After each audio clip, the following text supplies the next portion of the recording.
बिस्मिल्लाहिर्रहमानिर्रहीम, अस्सलाम वालेकुम। मैं मोहम्मद शरीफ आपकी कोर्स इंस्ट्रक्टर हूँ डिस्क्रीट स्ट्रक्चर का। और आज हमारी पहली क्लास है जिसमें हम बहुत बेसिक और बुनियादी चीज़ों को इंशाल्लाह डिस्कस करेंगे। अच्छा, पहले कुछ ऐसी चीज़ें मैं यहाँ डिस्कस करूँगा क्योंकि आपकी पहली क्लास है तो बहुत सी चीज़ें आप बाद में पढ़ते रहेंगे, उनकी अंडरस्टैंडिंग बाद में बनती चली जाएगी। जैसे अगर आपने इलेक्ट्रॉनिक्स या प्रोग्रामिंग के कोर्स किए हैं तो आपने देखा होगा शुरू में काफ़ी चीज़ें ऐसी होती हैं कि आपको बताया जाता है ये ऐसा है ये ऐसा है, लेकिन उसकी सही अंडरस्टैंडिंग बाद में जैसे जैसे आपकी नॉलेज में इजाफा होता चला जाता है तो फिर आपको उसकी सही समझ आती है। उससे पहले आपको इतनी अच्छी समझ नहीं आती। तो कुछ चीज़ें यहाँ पर भी ऐसी हैं जिनको हो सकता है आपको समझने में कुछ ऐसा लगे कि ये क्या है कैसी चीज़ें, लेकिन क्योंकि हमने उनको अलग से डिटेल में बाद में डिस्कस करना है तो उस वक्त आपको उनकी बहुत अच्छी तरह से समझ आ जाएगी। तो बहरहाल हमें ये तो पहले डिसाइड हो कि हम डिस्क्रीट मैथमेटिक्स या डिस्क्रीट स्ट्रक्चर, इस कोर्स के मुख्तलिफ नाम है, डिस्क्रीट मैथमेटिक्स है, डिस्क्रीट स्ट्रक्चर है, तो दोनों नाम से ये कोर्स जाना जाता है। तो इसकी वजह क्या है कि ये मैथ का कोर्स है, तो पहली बात जब आप कोई मैथ का कोर्स करते हैं तो आपकी मैथमेटिकल थिंकिंग में की डेवलपमेंट होनी शुरू हो जाती है। और क्योंकि मैथ तो है ही बेसिकली सबसे बड़े यानी अहम सब्जेक्ट है जिसमें हम प्रॉब्लम सॉल्व करने को समझते हैं, तो हमारे प्रॉब्लम सॉल्व करने की एबिलिटी में इजाफा हो जाता है। और साथ साथ आपके लिहाज से जो C S C I T के स्टूडेंट हैं, ये कोर्स काफ़ी कोर्सेज के लिहाज से फाउंडेशन कोर्स है। जैसे अगर आप डिस्क्रीट मैथमेटिक्स पढ़ेंगे तो आप कंपाइलर कंस्ट्रक्शन और कंपाइलर डिज़ाइन में आपको उसकी ज़रूरत पड़ेगी, डेटा बेसिस में आपको इसकी ज़रूरत पड़ेगी। ठीक है जी, यानी उन कोर्सेज को समझने के लिए आप इस कोर्स को पहले पढ़ेंगे, फिर आप उस कोर्स को ज़्यादा बेहतर अंदाज से समझ पाएंगे। कंप्यूटर सिक्योरिटी है, ऑपरेटिंग सिस्टम है, ऑटोमेटिक थ्योरी है, और इसके अलावा बहुत सी जगहों पे आपको डिस्क्रीट स्ट्रक्चर का इस्तेमाल नज़र आएगा जब आगे कोर्सेज को आप पढ़ेंगे। अच्छा, इसकी चंद मिसालें हैं, इसको हम वैसे देख लेते हैं। मैंने वही बात की कि आप बाद में इंशाल्लाह इसको जब इन फ्यूचर अगली क्लासेस में या अगले कोर्सेज में देखते जाएंगे तो आपको इन चीज़ों की और ज़्यादा समझ आ जाएगी। तो डिस्क्रीट स्ट्रक्चर में इसकी एग्जांपल ऐसे से, जैसे आप किसी लिस्ट ऑफ इंटीजर को सॉर्ट करना चाहते हैं तो वो डिस्क्रीट स्ट्रक्चर या मैथमेटिक्स का प्रॉब्लम है। शॉर्टेस्ट पाथ एक जगह से दूसरी जगह फाइंड करना चाहते हैं, वो भी इसी का प्रॉब्लम है। आप ग्राफ ड्रॉ करना चाहेंगे with two condition कि you are not allowed to lift your pen and you are not allowed to repeat edges। अब edges क्या होते हैं, नोट्स क्या होते हैं, ये सारी चीज़ें भी हम डिस्कस करेंगे जब ग्राफ ट्रीज वगैरह को डिस्कस करेंगे, वो भी आपकी सिलेबस का हिस्सा है। तो how many different combination of password are possible with just 8 alphanumeric characters, ये भी डिस्क्रीट स्ट्रक्चर का या मैथमेटिक्स का कोर्स है कि कितने पासवर्ड पॉसिबल है जिसमें आप सिर्फ 8 कैरेक्टर इस्तेमाल करेंगे जो अल्फा न्यूमेरिक हो, यानी इनमें न्यूमेरिकल जो डिजिट आप इस्तेमाल कर सकते हैं और कैरेक्टर भी इस्तेमाल कर सकते हैं। इसके अलावा आप सिक्योरिटी के लिहाज से जब कोई मैसेज भेजते हैं तो उसको एक ख़ास फॉर्मेट में भेजते हैं कि दरमियान से अगर कोई इस मैसेज को पढ़ ले तो वो समझ ना पाए, इसको हम कहते हैं इनक्रिप्शन ऑफ अ मैसेज।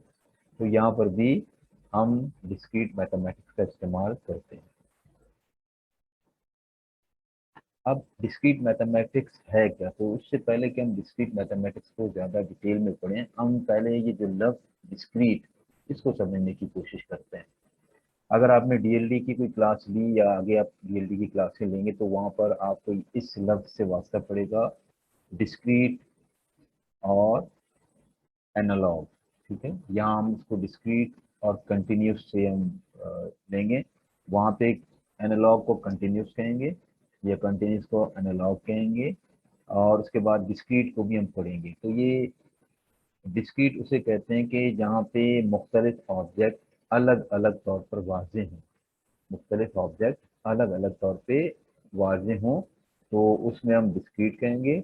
और जहाँ पे ऑब्जेक्ट कनेक्टेड हों, इस तरह कनेक्टेड हों कि वो आपस में एक दूसरे से अलग नज़र ना आए। ठीक है जी, तो पहले हम इसकी वर्डिंग को पढ़ते हैं। तो discrete mathematics is the study of discrete object. Discrete का मतलब ये होता है कि अलग अलग, डिस्टिंक्ट। डिस्टिंक्ट मीन्स डिस्टिंक्ट और नॉट कनेक्टेड, ऐसे ऑब्जेक्ट जो कनेक्टेड ना हो, अलग अलग हो। जैसे क्लास में स्टूडेंट बैठे हुए हैं, कुर्सियों पर बैठे हुए हैं, तो अलग अलग कुर्सियों पे बैठे हुए हैं। ठीक है जी, तो हम कहेंगे वो इस सिचुएशन को कि स्टूडेंट जो बैठे हुए हैं उनकी जो लोकेशन है वो डिस्क्रीट है, अलग अलग। ठीक है जी। और ये जहन में रहे कि ये डिस्क्रीट को हम कोई मैथ की ब्रांच नहीं कहते हैं, बल्कि ये बहुत से मैथमेटिक्स ब्रांचेज हैं।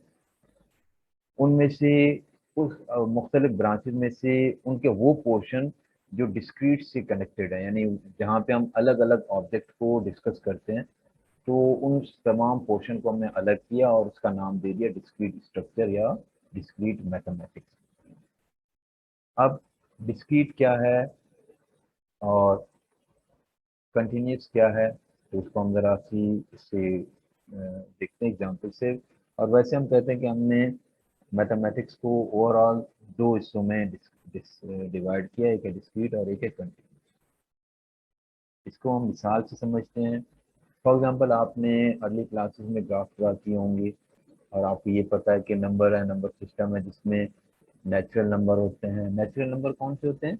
1 2 3 4 5, ये डिस्क्रीट होते हैं।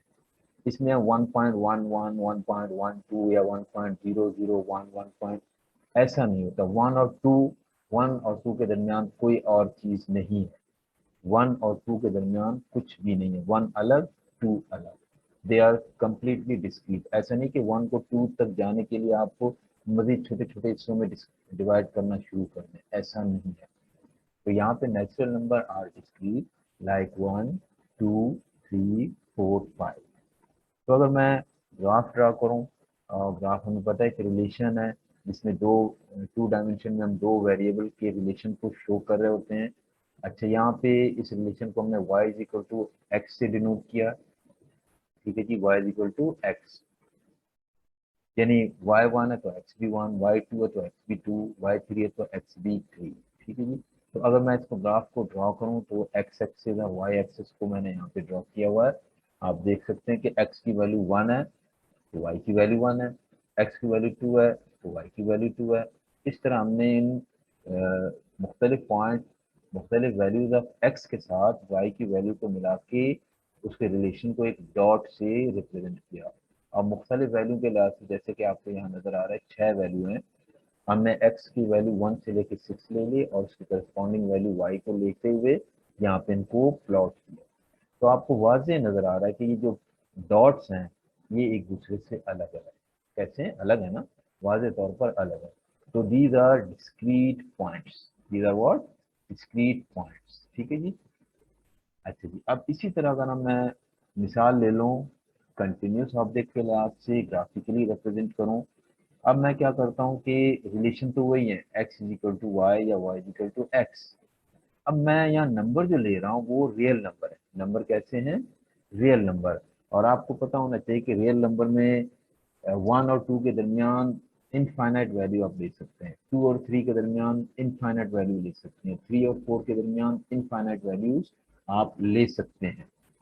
यानी आप अगर जीरो से शुरू करते हैं, कि जीरो भी एक नंबर है, जीरो पहला नंबर हुआ, फिर दूसरा नंबर 0.0001, अगला 0.00001, अगला 0.100, अगला। अब देखिए 1 और 0 के दरमियान कितने ही नंबर आप बना सकते हैं, कितने ही नंबर आप डिफाइन कर सकते हैं। तो आप ये कह सकते हैं कि इतने करीब करीब नंबर आ जाएंगे कि वो आपस में एक दूसरे से कनेक्ट हो जाएंगे। आपस में क्या हो जाएंगे? एक दूसरे से कनेक्ट हो जाएंगे। इतने यानी इनफाइनाइट, 0 और 1 के दरमियान इनफाइनाइट नंबर आ जाएंगे, इनफाइनाइट डॉट्स आ जाएंगे। तो इसीलिए हम कहेंगे कि ये 0 और 1 कंटिन्यूस है। यानी 0 से लेके 1 तक इतने दरमियान में नंबर हमने और भी ऐड कर लिए कि 0 और 1 आपस में कंटिन्यूस है। ठीक है जी। तो x belongs to real number, y belongs to real number. अब अगर प्लॉट ड्रॉ, यहाँ पे मैं इसके प्लॉट ड्रॉ करूँ, तो x और y की, x की चूंकि इनफाइनाइट वैल्यू ले सकता हूँ किसी भी 0 और 1 के दरमियान, 1 और 2 के दरमियान, 2 और 3 के दरमियान। तो इस तरह आप इस सिचुएशन को कहेंगे ये कंटिन्यूस है। और वैसे भी हम लाइन को जब डिफाइन करते हैं कि आपके पास connected infinite connected points, line को कैसे ड्रॉ डिफाइन करते हैं, इनफाइनाइट कनेक्टेड पॉइंट्स। तो एक पॉइंट और दूसरा पॉइंट दूसरे से अलग अलग नहीं है, एक पॉइंट दूसरे पॉइंट से अलग अलग नहीं है, मिला हुआ है। तो इस सिचुएशन को हम कहते हैं the points are continuous, the line is continuous, there is no gap between the points of the line we drawn. Hopefully अब ये क्लियर है। अब यहाँ पे हम digital clock is discrete in nature. आप देखें यहाँ पे जो आपको नंबर नजर आ रहे हैं स्क्रीन पे, 0 1 2 3, अब 10 के बाद 11 है, 10 के बाद 10.0001 नहीं, 10 के बाद 10.0001 इस तरह सिचुएशन नहीं, बल्कि 10 11 शार्प ट्रांजिशन है। क्या है? शार्प ट्रांजिशन है। अब यहाँ पे राइट साइड पे आप देखिएगा स्क्रीन में आपको एक और घड़ी नजर आ रही है, बजाय इसको हम एनालॉग कहते हैं, लेकिन यहाँ देखें जो सेकंड एंड या सेकंड का जो कांटा है वो एक पॉइंट से दूसरे पॉइंट पे शार्पली मूव कर रही है, ऐसा नहीं कि स्मूथली मूव करे। तो इसको भी हम डिजिटल क्लॉक कहेंगे। ठीक है, इसको क्या कहेंगे? डिजिटल। ये स्मूथ मूवमेंट होती है ना, तो फिर उसको हम कहते हैं कि एक पॉइंट से दूसरे पॉइंट के दरमियान आपने महदूद पॉइंट्स ले लिए, लेकिन यहाँ तो एक के बाद हम जंप कर रहे हैं दूसरे पॉइंट की तरफ, शार्प ट्रांजिशन है। तो ये राइट साइड और लेफ्ट साइड एंड साइड में दोनों क्लॉक हैं, ये डिजिटल हैं या डिस्क्रीट है। याद रखिएगा digital is part of discrete. अब डिजिटल को डिस्क्रीट में डिजिटल क्या है या नॉन डिजिटल क्या है वो हम इंशाल्लाह डीएलडी के कोर्स में पढ़ेंगे, समझेंगे। और मैं आपसे अर्ज करूंगा कि मैंने चूंकि डिजिटल इलेक्ट्रॉनिक्स को काफ़ी दफ़ा पढ़ा है, जब से 2016 से लेके लास्ट सेमेस्टर तक, यानी जो लास्ट इस टाइम जो ऑफर हुआ उस वक्त तक मैं डीएलडी कंटिन्यूस पढ़ाता रहा हूँ। मैं 10 15 दफ़ा या 12 जितनी दफ़ा 10 12 दफ़ा मैं पढ़ा चुका हूँ। और लास्ट ऑनलाइन क्लासेस में मेरे रिकॉर्डेड लेक्चर भी हैं, वो आप अपने BBSU की उसमें साइट पे जाके यूट्यूब में चैनल पे देखिएगा, आपको वो चीज़ें नज़र आएंगी, वो शेयर्ड हैं, आप में से हर स्टूडेंट उनको व्यू कर सकता है और मदद हासिल कर सकता है। साथ साथ आपके जो टीचर होंगे रिस्पेक्टिव, तो उनसे भी आप पढ़ेंगे समझेंगे। इसमें तकरीबन मेरे ख्याल से 25 26 लेक्चर हैं मेरे, वीडियो लेक्चर। तो वहाँ पे ये भी डिस्कस किया गया कि डिस्क्रीट में डिजिटल किसे कहते हैं और नॉन डिजिटल किसे कहते हैं, लेकिन डिजिटल या नॉन डिजिटल दोनों डिस्क्रीट हो सकते हैं। ठीक है जी। तो हमने पहली बात जो की कि कंटिन्यूस और डिस्क्रीट, कंटिन्यूस और डिस्क्रीट। तो digital is also discrete, digital is also discrete. तो हमने डिजिटल क्लॉक कहें तो आप डिस्क्रीट क्लॉक कहें, एक ही बात है। अब यहाँ पे छोटी सी एग्जांपल है, आपको ये दिखाया है, घड़ी आपको नजर आ रही है जैसे वही है जो आप पहले देख रहे थे, लेकिन फर्क है। जो राइट साइड पे आप देखिएगा, इसमें जो सेकंड जो हैंड है उसमें ट्रांजिशन शार्प है, एक झटके के साथ है। अब यहाँ पे देखिए ये चीज, यहाँ पे आपकी स्मूथनेस नजर आ रही है, एक पॉइंट से दूसरे पॉइंट में हमने बहुत बारीक बारीक और इससे कर दी। तो इस घड़ी को भी हम एक मिसाल के तौर पर ले सकते हैं कि this is also an example of continuous object, continuous object. इसके अलावा अगर आप देखिएगा कहीं स्लाइड हो, बच्चे खेलते हैं स्लाइड के ऊपर से नीचे आ जाते हैं, तो स्लाइड के तमाम पॉइंट कैसे होते हैं? कनेक्टेड होते हैं ना, एक से तरफ से लाइन होती है। और अगर सीढ़ी की मिसाल ले लें, उसके जो स्टेप्स होते हैं, एक स्टेप, दूसरा स्टेप, तीसरा स्टेप, ये स्टेप वाजे तौर पर क्लियरली एक दूसरे से अलग है। तो क्लियरली अलग हैं डिस्क्रीट, और मिले हुए हैं कंटिन्यूस। ये एक छोटा सा मैंने आपको देखिएगा इस स्लाइड में जो आपका सिलेबस है उसको डिस्प्ले किया, और उसमें कुछ चेंजिंग भी हम इंशाल्लाह कर सकेंगे, लेकिन मेनली हम इन्हीं पे फोकस करते हैं। Introduction to logic for positional and predicate calculus,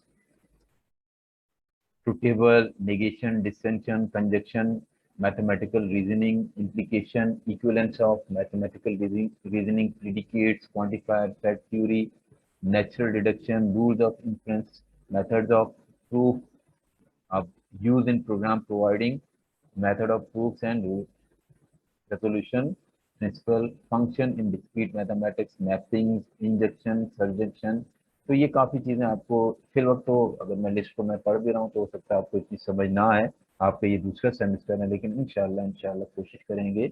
आप भी कोशिश कीजिए जब ये सेमेस्टर एंड हो तो आपको इन तमाम चीज़ों के बेसिक टू इंटरमीडिएट नॉलेज और अंडरस्टैंडिंग अच्छी हो।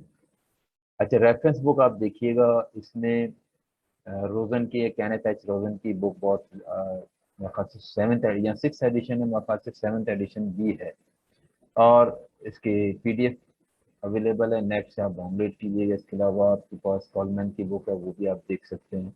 मेरी कोशिश होगी कि जहाँ तक हो सके डिटेल में आपको लेक्चर में मैं समझाऊं। इंशाल्लाह आप लेक्चर भी समझिएगा, बुक भी सामने रखिएगा, नेट से भी देखिएगा, यूट्यूब में आपको अच्छी इसकी एक्सप्लेनेशन मिलती जाएंगी, उसकी भी मदद से आप अपने लेक्चर को जो कोई मिसिंग है उसको पूरा कीजिएगा, आपस में डिस्कस कीजिएगा। रेगुलर लेक्चर को आप एक अलग से रजिस्टर बना के रेगुलर, मैंने हफ्ते में एक क्लास है तो एक क्लास तो आपने क्या कुछ सीखा, क्या समझा, क्या पढ़ा, उसको आप नोट कीजिएगा। ठीक है, जो कमी रह जाए आपस में डिस्कस करके उसको पूरी करें। अगर बहुत मसला हो तो मुझसे भी आप पूछ सकते हैं। Now we start our subject, introduction to propositional logic. Introduction to propositional logic. ये प्रोपोजिशन, प्रोपोजिशनल लॉजिक, लॉजिक, ये लफ्ज आप बहुत ज्यादा इस्तेमाल करेंगे जब आप इस कोर्स पे आगे चलते चले जाएंगे। यहाँ पे देखिए हमने दो लफ्ज इस्तेमाल किए, प्रोपोजिशन, लॉजिक। एक क्या प्रोपोजिशन, दूसरी क्या लॉजिक। ठीक है जी। अब लॉजिक को हम डिफाइन करेंगे। What is logic? Logic is the science of reasoning. ठीक है जी, हम कहते हैं भाई लॉजिकल बात करो। लॉजिकल का मतलब क्या है? जो आप कह रहे हो उसको प्रूव करो, भाई सही कह रहे हो नहीं कह रहे हो, अगर सही कह रहे हो तो उसका सबूत पेश करो। तो logic is the science of reasoning. वजह बताओ, जो आप कह रहे हैं अगर सही है तो क्यों सही है, गलत है तो क्यों गलत है। ठीक है जी। अब मैथमेटिक्स के लिहाज से it helps us to understand and reason about different mathematical statement। Mathematical statements होती है ना, उनको समझने के लिए हमें लॉजिक की जरूरत पड़ती है।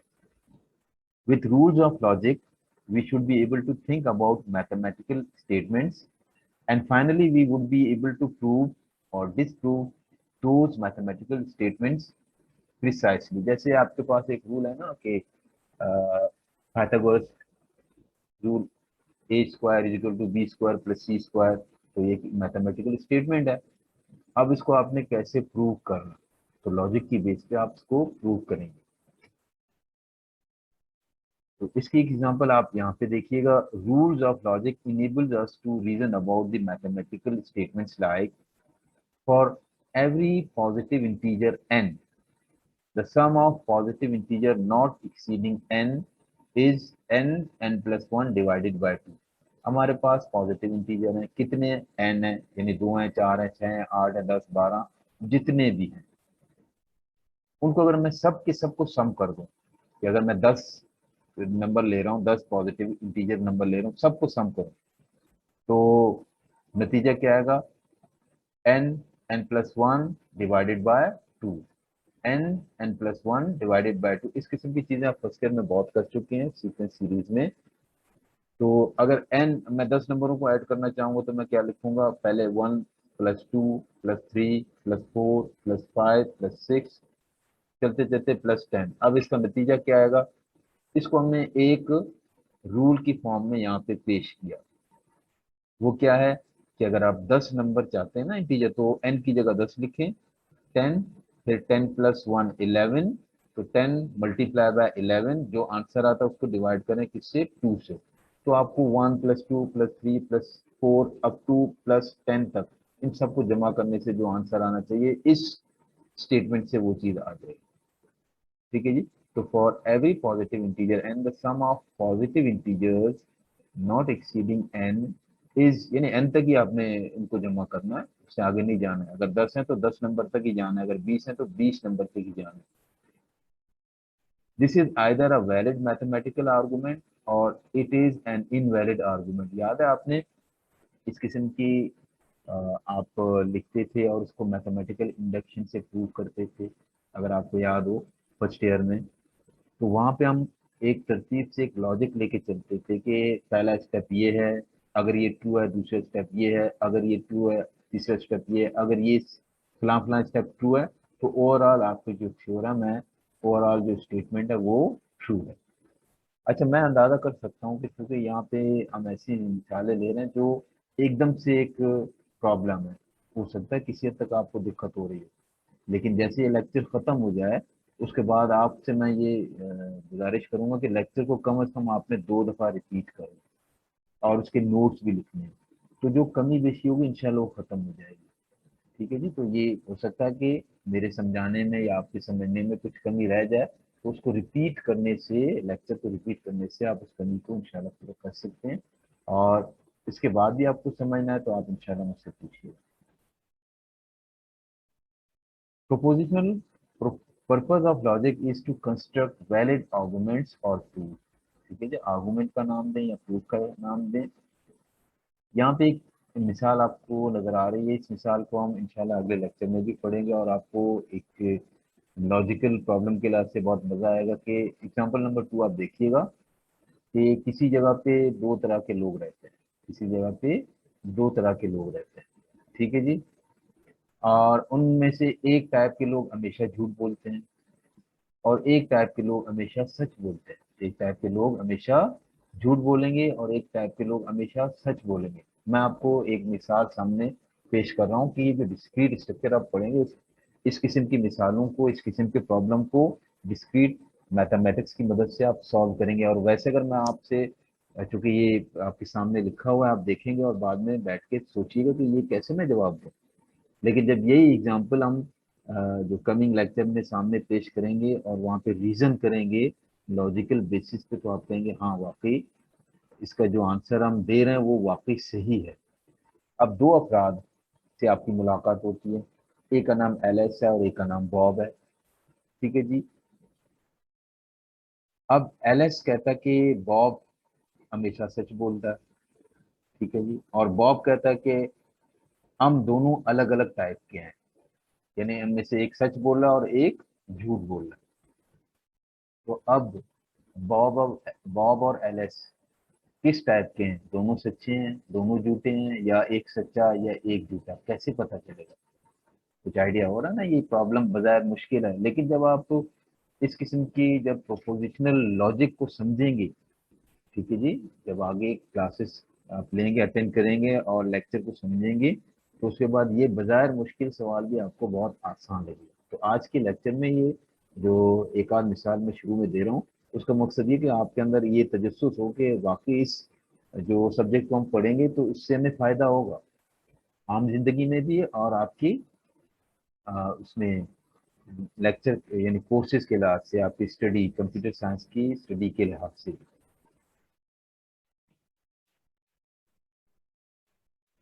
अब प्रोपोजिशन लॉजिक में हमने जो एक लफ्ज है प्रोपोजिशन, क्या है प्रोपोजिशन? प्रोपोजिशन है क्या, पहले तो इसको समझेंगे ना। हम आगे जाने से पहले प्रोपोजिशन को समझना चाहेंगे। तो इसकी डेफिनेशन क्या है कि proposition is a declarative sentence. ये इस किस्म के सेंटेंस होते हैं जिनको आप वाजे तौर पर ये कह सकते हैं कि वो सेंटेंस से जुमले या तो सही हैं या उनका नतीजा गलत है। ठीक है जी, जैसे इस वक्त मैं कहूँ कि मैं बोल रहा हूँ, मैं बोल रहा हूँ, तो आप कहेंगे ठीक है सही। अगर मैं ये कहूँ कि मैं बोल नहीं रहा हूँ, आप कहेंगे नहीं आप तो बोल रहे हैं, यानी आपने जो अभी थोड़ी देर पहले कहा उसका मतलब हम ये ले सकते हैं कि नतीजा फॉल्स है।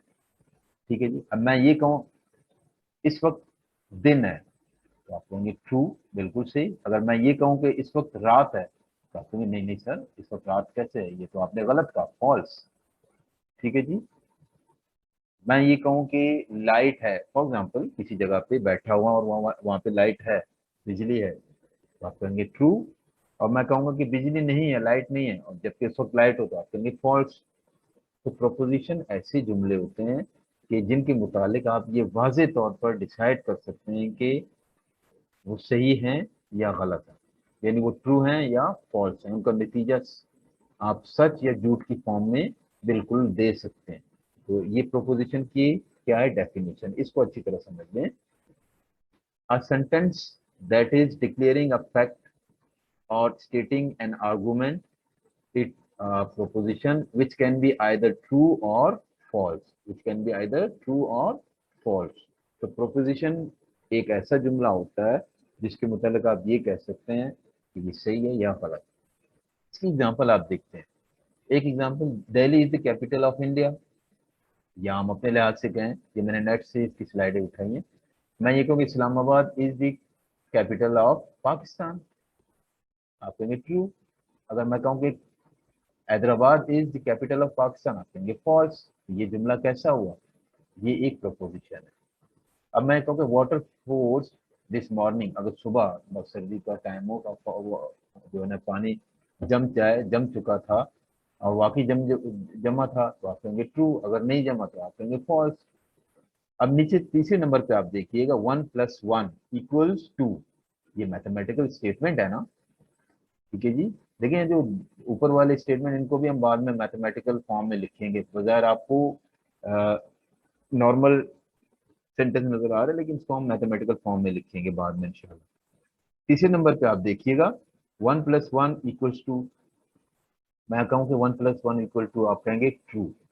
आप क्या कहेंगे? ट्रू। अगर 1+1 = 3 कहूँ तो आप क्या कहेंगे?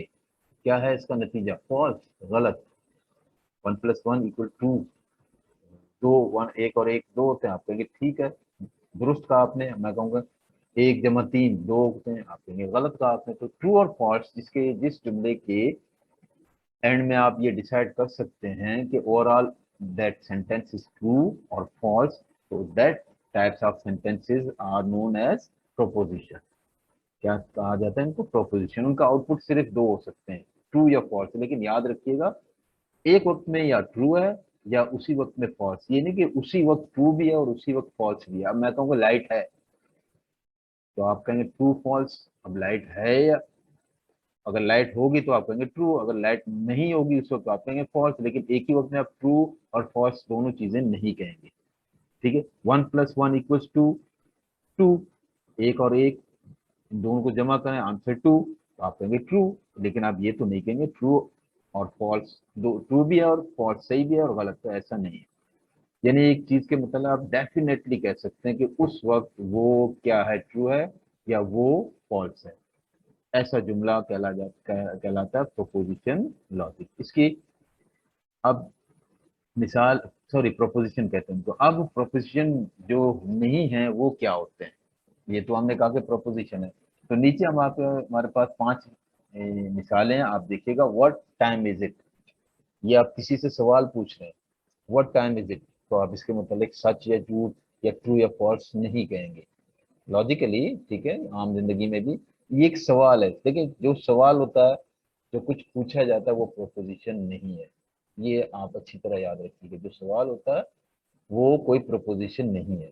जो हुक्म दिया जाता है वो भी प्रोपोजिशन नहीं है। या एक ऐसी सिचुएशन जो वाजे नहीं, उसके मुतालिक आप ट्रू और फॉल्स कह ही नहीं सकते, वो भी प्रोपोजिशन नहीं है।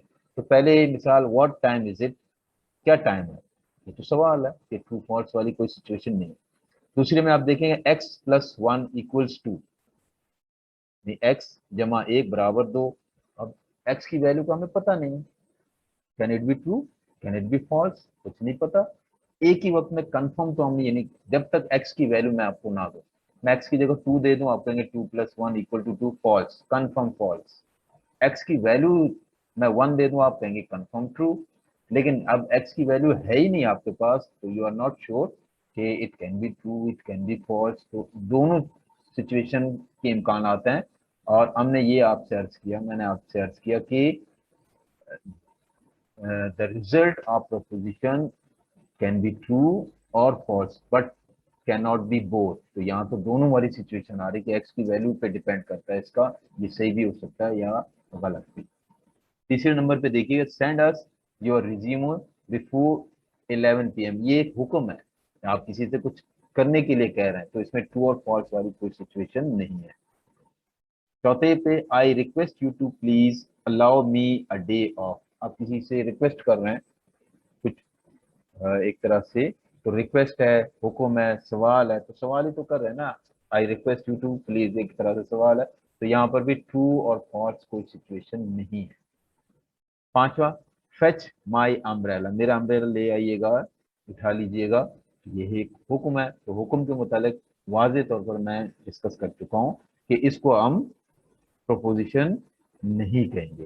तो अभी तक जो हमने सीखा है इस सेशन में, इंशाल्लाह हम नेक्स्ट सेशन भी करेंगे इसमें।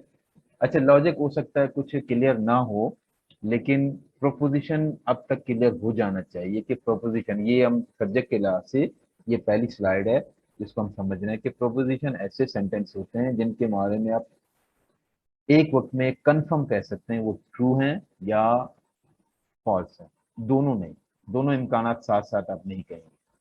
ठीक है जी। और कोई हुक्म है, कोई ऐसा मैथमेटिकल एक्सप्रेशन जिसमें वैल्यू कंफर्म नहीं है, तो उनको हम नहीं कह सकते हैं कि वो क्या है, प्रोपोजिशन। ठीक है जी। तो आपके लिए एक होमवर्क है इस स्लाइड में, which of the following is are proposition, यानी इनमें से कौन से ऐसे हैं जिनको आप कह सकते हैं कि प्रोपोजिशन है, और कौन से ऐसे हैं जिनको आप कहेंगे वो प्रोपोजिशन नहीं है। तो रूल वही आप ध्यान में रखिएगा कि जुमला पढ़ते साथ आप ये डिटरमाइन कर सकते हैं कि इस जुमले का नतीजा ओवरऑल ट्रू है या फॉल्स है, ओवरऑल ट्रू है या फॉल्स है। London is in Denmark, Denmark में है या नहीं, अगर है तो ट्रू, नहीं है तो फॉल्स, क्योंकि डेनमार्क में नहीं है तो फॉल्स। डू योर होमवर्क, ये एक हुक्म है, इसमें ट्रू फॉल्स वाली कोई सिचुएशन नहीं है। ठीक है जी। तो इस सेशन को हम यहाँ तक रखते हैं, इंशाल्लाह अगले सेशन को ये आज ही इंशाल्लाह थोड़ी देर के बाद हम कंटिन्यू करेंगे, कोई 5-7 मिनट के बाद, जब ये सेशन आपका रिकॉर्ड कन्वर्ट हो जाए इंशाल्लाह, उसके बाद मैं नया सेशन दोबारा आपको लिंक शेयर कर दूंगा। तो जब तक आप इस स्लाइड को देख सकते हैं, इसको पॉज कर सकते हैं स्नैपशॉट लेके कि इसको सॉल्व कीजिएगा। ठीक है जी। होपफुली आपको किसी हद तक इसकी इंट्रोडक्शन के लिहाज से कुछ समझ आ गई। जस्ट प्रोपोजिशन क्या चीज़ है इसको आपने समझना है जब से अब तक के आज के सेशन। ठीक है जी, इंशाल्लाह हम कंटिन्यू करेंगे।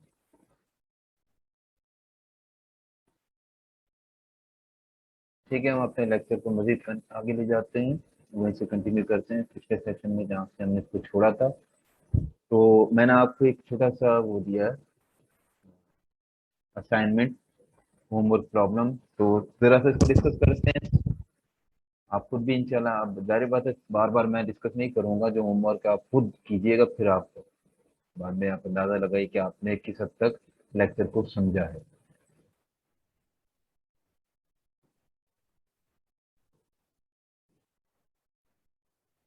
अच्छा जी। तो लंदन इज इन डेनमार्क, अब इस स्टेटमेंट को देखिएगा, ये प्रोपोजिशन है या नहीं। तो London is in Denmark, clearly आप कहेंगे कि फॉल्स। ठीक है जी। डू योर होमवर्क, अब ये एक हुक्म है और हुक्म के मुतालिक हम ट्रू फॉल्स कुछ नहीं कह सकते हैं, तो ये प्रोपोजिशन नहीं है। India wins the match by 2 run, अब किसी सिचुएशन में आप देखिएगा, सिचुएशन के लिहाज से हम कह सकते हैं कि इंडिया ने 2 रन से मैच को जीता या नहीं जीता, जीता तो ट्रू, नहीं जीता तो false. X is an even number, अब X even number, even number तो हमें पता है कि 2 से डिवाइड होते हैं, रिमाइंडर 0 आ जाता है, लेकिन एक्स क्या है तो क्लियर नहीं है। एक्स हो सकता है इवन, हो सकता है इवन ना हो, तो हम ना ट्रू कह सकते हैं ना फॉल्स, क्लियर नहीं है, तो this is not a proposition. 5 is an odd number, okay yes, true. Rahul एक नाम पुकारा गया, तो नाम पुकारना कोई ट्रू फॉल्स कुछ नहीं कह सकते। हो सकता है बाद का सिचुएशन के हिसाब से हम कह भी सके, लेकिन वैसे अगर किसी का नाम आप पुकारते हैं या लिखते हैं या पढ़ते हैं तो वो ट्रू फॉल्स नहीं क्लियरली आप कह सकेंगे। 5 + 7 10, 5 और 7 जमा हुए 10 हुआ, ज़ाहिर है ये तो नहीं होता, ये तो फॉल्स है, क्लियरली दिस इज फॉल्स, तो ये प्रोपोजिशन है। The moon is made of चीज, जो चांद है वो चीज या पनीर से बना हुआ, हमें पता है कि ऐसा नहीं है, फॉल्स। ठीक है जी, हम क्लियरली कह सकते हैं ना फॉल्स, जब क्लियरली कह सकते हैं ट्रू या फॉल्स तो मतलब है तो ओ सॉरी, स्क्रीन वाइड है, ये जरा समझ का होगा, चले खैर। जो मैं कह रहा था उसकी स्क्रीन में पहले आपको दे भी चुका था, माजरत के साथ, पढ़ाते वक्त मैं इधर उधर कम ध्यान देता हूँ। तो यहाँ पे जुमले आपने देखेंगे, लंदन इज इन डेनमार्क, अब ये ट्रू या फॉल्स आप कह सकते हैं कि ये फॉल्स है। Do your homework, do your homework, ये तो एक हुक्म है, ट्रू फॉल्स नहीं कह सकते। India wins the match by 2 runs. अब किसी सिचुएशन के लिहाज से अगर उस वक्त उस दिन की बात होगी तो आप कहेंगे ट्रू या false. X is an even number, तो एक्स की वैल्यू हमें गिवन नहीं है, हो सकता है एक्स की किसी वैल्यू के लिए ये जुमला सही हो यानी ट्रू हो, और एक्स की किसी और वैल्यू के लिए ये फॉल्स हो, यानी ट्रू फॉल्स दोनों मुमकिन है। वाजे तौर पर आप ट्रू या फॉल्स नहीं कह पाएंगे, तो ये प्रोपोजिशन नहीं है। 5 is an odd number, yes 5 is an odd number, तो true. This is a proposition. Rahul, किसी का नाम आपने पुकारा या पढ़ा या सुना या देखा, तो ये ट्रू फॉल्स नहीं कह पाएंगे।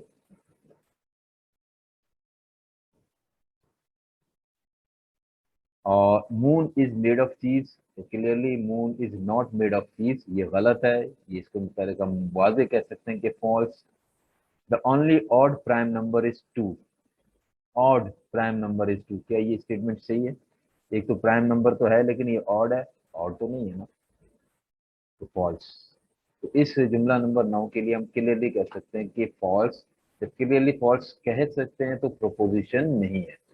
गॉड ब्लेस यू, ये ये दुआ है, और ये दुआ के मुतालिक आप ट्रू या फॉल्स वाजे कुछ भी नहीं कह सकते। So this sentence number 10 is not a proposition. तो इस होमवर्क प्रॉब्लम को मैंने आपके लिए सॉल्व भी किया, लेकिन अब जाहिर है होमवर्क तो आपने खुद सॉल्व करना, तो अगली दफ़ा अगली जगह पे आप कोशिश कीजिएगा ये होमवर्क खुद सॉल्व करें। इसका मकसद ये होता है कि पीछे आपने जो टॉपिक्स पढ़ा है समझा है वो सही समझा है या नहीं, आपस में फिर आप शेयर कीजिएगा इसके आंसर। ठीक है जी, तो इस स्लाइड के बाद हम जाते हैं बहुत ही बेसिक चीज़ों की मुतालिक हम पढ़ते हैं। Prepositional logic, prepositional variables and compound compound proposition.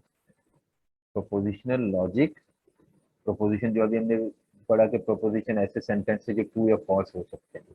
अब प्रोपोजिशनल लॉजिक, प्रोपोजिशनल वेरिएबल और कंपाउंड प्रोपोजिशन ये क्या है, तो उसको हम जरा देखते हैं। तो propositional logic, area of logic that studies ways of joining and or modifying proposition to form more complicated proposition।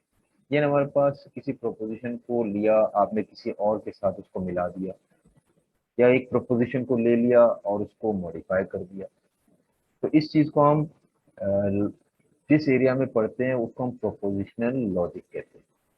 ठीक है जी। अब आप दो प्रोपोजिशन मिला देंगे, एक कंपाउंड या कॉम्प्लिकेटेड प्रोपोजिशन बना देंगे, and it also studies the logical relationship and properties derived from these combined altered proposition. तो हमारे पास इन प्रोपोजिशन को मिलाने से या उनको तब्दील करने से जो रिलेशनशिप बनती है एक चीज से दूसरी चीज की, उसको हम स्टडी करते हैं किस एरिया में, प्रोपोजिशनल लॉजिक। चलें इसको एक मिसाल से देखते हैं। प्रोपोजिशन तो हमने समझ लिया है, प्रोपोजिशनल ऐसे जुमले होते हैं जो ट्रू या फॉल्स हो सकते हैं, इसके अलावा और कोई सिचुएशन नहीं है, दोनों नहीं हो सकते, या ट्रू या फॉल्स। अब एक स्टेटमेंट है, Adam is good in playing football. Adam is good in playing football. दूसरा जुमला है, अच्छा ये Adam is good in playing football ये प्रोपोजिशन है या नहीं? अब आपके ऊपर है कि सिचुएशन के लिहाज से अगर एडम एक अच्छा प्लेयर है तो आप ट्रू कहेंगे, अच्छा प्लेयर नहीं है तो आप कहेंगे फॉल्स। ये प्रोपोजिशन है, यानी हम किसी एक वक्त में उस सिचुएशन के लिहाज से ये कह सकते हैं कि फलां शख्स अच्छा खेल सकता है या फलां शख्स अच्छा नहीं खेल सकता। अगर मैंने अच्छा खेल सकता है लिखा और वहाँ वो अच्छा खेल नहीं सकता, आप कहेंगे फॉल्स। और अच्छा खेल सकता है लिखा और वो वाकई ऐसा है तो आप कहेंगे ट्रू। ठीक है जी, ट्रू का मतलब है जो लिखा हुआ है वैसा, फॉल्स का मतलब है जो लिखा हुआ उसके बिल्कुल बिलअक्स। स्टेटमेंट नंबर 2, अब जरा इस पे देखते हैं। Adam is good in playing football and this time is representing is college at national level. अब देखिए यहाँ पे एक लफ्ज आया बीच में एंड, और उसके बाद एक अगला जुमला शुरू हुआ, this time is representing his college at national level. अब ये दो जुमले हो गए, Adam is good in playing football ये एक जुमला हुआ सेंटेंस, और this time is representing is college at national level, ये दूसरा हुआ। तो दो जुमले, दो प्रोपोजिशन को हमने मिलाया, बीच में किस लफ्ज से मिलाया?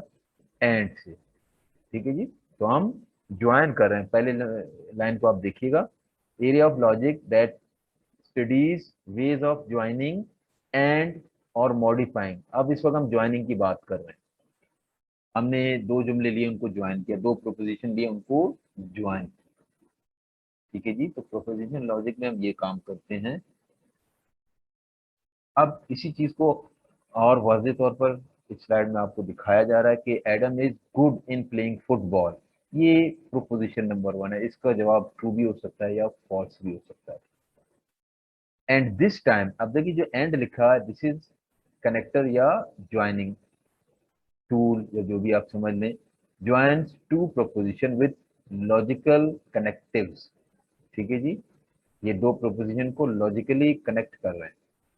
This time is representing is college at national level, ये प्रोपोजिशन नंबर 2 है। दो प्रोपोजिशन को हमने क्या किया? मिला दिया। दो प्रोपोजिशन को हमने मिला दिया। तो हम प्रोपोजिशन लॉजिक में यही करते हैं कि area of logic that studies the ways of joining. अब ये जो आगे लिखा है इसको जरा छोड़ के, proposition, joining proposition, modifying proposition. ठीक है जी। अब किस मकसद के लिए? To form more complicated proposition. इसका मतलब अब ये दोनों जुमले मिलके एक कंपाउंड जुमला बन गया। कॉम्प्लिकेटेड हुआ ना। पहले में हम सिर्फ एक जुमले की बात करते थे, अब हमने दो जुमले दिए। अब जब मैं कहूंगा ट्रू, पता है क्या? अब ट्रू का मतलब ये नहीं होगा कि सिर्फ पहला सेंटेंस ट्रू है तो ट्रू, या दूसरा सेंटेंस ट्रू है तो ट्रू। अब ये पूरी सिचुएशन को आपने देखना पड़ेगा। इसमें जो लॉजिकल कनेक्टिव हमने लगाया बीच में, एंड क्या लगाया हमने? ये एंड लगाया। ये एंड ये हमें बता रहे कि ओवरऑल कंपाउंड प्रोपोजिशन, जो कॉम्प्लिकेटेड प्रोपोजिशन हम बना चुके हैं, वो ट्रू है या फॉल्स। कब? ये इसके लिए हमने ये देखना होगा कि हमने किस किस्म के लॉजिकल कनेक्टिव को इस्तेमाल किया, एंड को इस्तेमाल किया। अब एंड का मतलब ये होगा कि जो आपके लेफ्ट हैंड साइड में या राइट हैंड साइड में जो प्रोपोजिशन है, दोनों अगर ट्रू हैं तो फिर कंबाइंड या overall proposition is true, otherwise it is false. अब देखो ना, सिचुएशन बदल गई ना। पहले हम तो सिर्फ एक हिस्से की तरफ ध्यान देते थे, यानी सिर्फ Adam is good in playing football एक हिस्सा हुआ। This time Adam is representing is college at national level, ये दूसरा हिस्सा हुआ। दोनों अपनी जगह अलग अलग अगर आप देखते तो दोनों को अलग अलग ट्रू फॉल्स करते, लेकिन दोनों को हमने मिला दिया। अब जो जो कंपाउंड स्टेटमेंट है या प्रोपोजिशन है, कॉम्प्लिकेटेड या कंपाउंड है, अब वो कब ट्रू है? जब ये दोनों हिस्से ट्रू है। ठीक है ना। तो अब ये सिचुएशन आपकी बदल गई। तो स्टेटमेंट नंबर 3, तो अब मैं यहाँ पे जो हम डिस्कस करें, फिलहाल हम एंड को बाद में डिस्कस करेंगे इंशाल्लाह, इसी लेक्चर में कोशिश करेंगे। तो इस वक्त सिर्फ बताना ये मकसूद है कि हमने दो प्रोपोजिशन को कंबाइन करके एक कंपाउंड प्रोपोजिशन बना दिया। अब स्टेटमेंट स्टेटमेंट नंबर 3 को देखिएगा।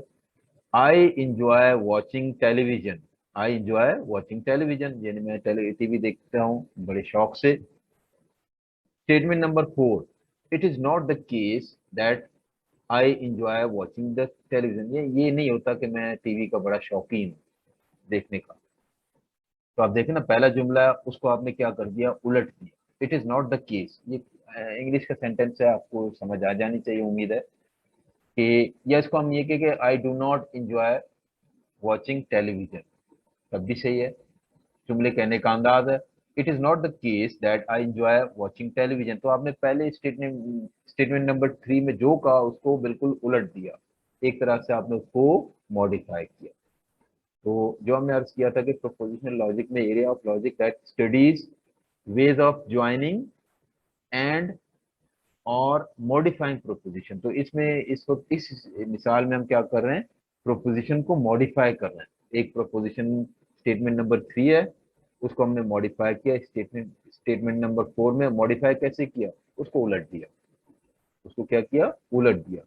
ठीक है जी। तो fact, propositional logic is sometimes called as sentential logic और स्टेटमेंट लॉजिक। अब देखिए, स्टेटमेंट ही तो है ना, इसको आप प्रोपोजिशनल लॉजिक कह लें या स्टेटमेंट लॉजिक कह लें या सेंटेंशियल लॉजिक कह लें, एक ही बात है। हम ज्यादातर इसको सेंटेंस कहेंगे या प्रोपोजिशन कहेंगे, ठीक है जी। तो इस प्रोपोजिशन लॉजिक में हम करते क्या कि प्रोपोजिशन को दो तीन चार को मिला देते हैं, या किसी प्रोपोजिशन को क्या करते हैं अपने मकसद के लिहाज से मॉडिफाई करते हैं। लेकिन हमें ऐसा करने की जरूरत क्यों पेश आती है, हमें ऐसा करने की जरूरत क्यों पेश आती है? Because most of the mathematical statements are constructed by combining one or more than one proposition. As simple as that. हमें हर वक्त एक ही स्टेटमेंट से काम नहीं करना होता है, एक से ज्यादा स्टेटमेंट हम लेते हैं, बाद वक्त हम उसको मॉडिफाई कर रहते हैं, तो बहुत सी चीजें होती हैं। आपने प्रोग्रामिंग में भी देखा हो कि A is equal to B और B is equal to C and, ऐसा आपने किया होगा ना, आपने फॉर लूप्स वगैरह चलाए बनाए होंगे उसमें, या स्विच केस में, तो इस किस्म की कंडीशन आपने देखी होंगी ना, वो भी तो प्रोपोजिशन है। उनका नतीजा या ट्रू है या फॉल्स है। ट्रू है तो आप जो करना चाहते हैं वो कीजिएगा, फॉल्स है तो आप रुक जाइएगा, ठीक है जी। तो वहां पे बाद औक़ात एक प्रोपोजिशन से, बाद औक़ात एक से ज्यादा से, और बाद औक़ात हमें किसी एक प्रोपोजिशन को हमने क्या करना होता था, मॉडिफाई करना होता था, नॉट लगा देते हैं, एंड और वगैरह लगा देते हैं। अच्छा जी, अब हम नेक्स्ट जो प्रोपोजिशन वेरिएबल है उसकी तरफ आते हैं। हम अपना काम करना चाहते हैं आसान। इतने लंबे चौड़े जुमले लिखना, बार बार लिखना, जबकि आपको इन जुमलों से बार बार वास्ता पड़े, तो ये मुश्किल है। तो हम वेरिएबल इस्तेमाल करते हैं। क्या करते हैं हम? वेरिएबल इस्तेमाल करते हैं कि एक पूरे प्रोपोजिशन को हमने एक वेरिएबल का नाम दे दिया, ए बी सी डी, जो भी हम नॉर्मली इंग्लिश के लेटर इस्तेमाल करते हैं, क्योंकि हम इंग्लिश ज्यादा इस्तेमाल कर रहे हैं। तो propositional variable which one of the following is convenient to express. अब देखिए ना, मैंने आपसे इस जुमले में देखिएगा, Adam is good in playing football and this time is representing is college at national level, ये मैंने लिख दिया, ठीक है जी। अब मैं अपना काम आसान करना चाहता हूँ, नीचे अगले जुमले में लिखिएगा, क्या मैं इसको इस तरह लिखूं कि मैं कहूँ कि ये प्रोपोजिशन है ना कि Adam is good in playing football, ये बराबर है पी के। ये किसके बराबर है? पी के। Adam is good in playing football, this is equal to P. अब ये पी क्या हुआ? एक प्रोपोजिशनल वेरिएबल। ने एक प्रोपोजिशन को हमने इक्वल किया पी के, तो this is P is a variable and in this case it is a prepositional variable. Q को हमने किया कि this time is representing is college at national level, इस चीज को हमने किसके बराबर लिया? क्यू के।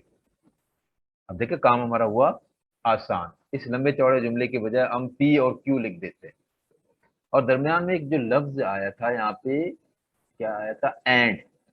इस एंड के लिए एक दरमियान में एक सिंबल इस्तेमाल करते हैं। देखिए यहाँ नीचे सबसे आखिर में जो आपको नजर आ रहा है, क्या नजर आ रहा है? पी लिखा है और क्यू, और बीच में एक सिंबल है, ये सिंबल है, ये अलामत है एंड की। तो वो जो लंबा चौड़ा जुमला था ना कि Adam is good in playing football वगैरह वगैरह नेशनल लेवल, इस पूरे जुमले को हमने जब बार बार इस्तेमाल करना हो तो हमें दिक्कत होगी, तो उसके बजाय हम प्रोपोजिशनल वेरिएबल इस्तेमाल करते हैं। हर प्रोपोजिशन को अलग अलग वेरिएबल के बराबर ले लेते हैं, और बीच में जो कनेक्टर होते हैं, लॉजिकल कनेक्टिव्स होते हैं, उनके भी हमारे सिंबल हैं, तो हम उनको इस्तेमाल करते हैं। अब देखिए ये जरा आसान हुआ ना कि P and Q, P and Q, ये काम हमारा आसान हुआ।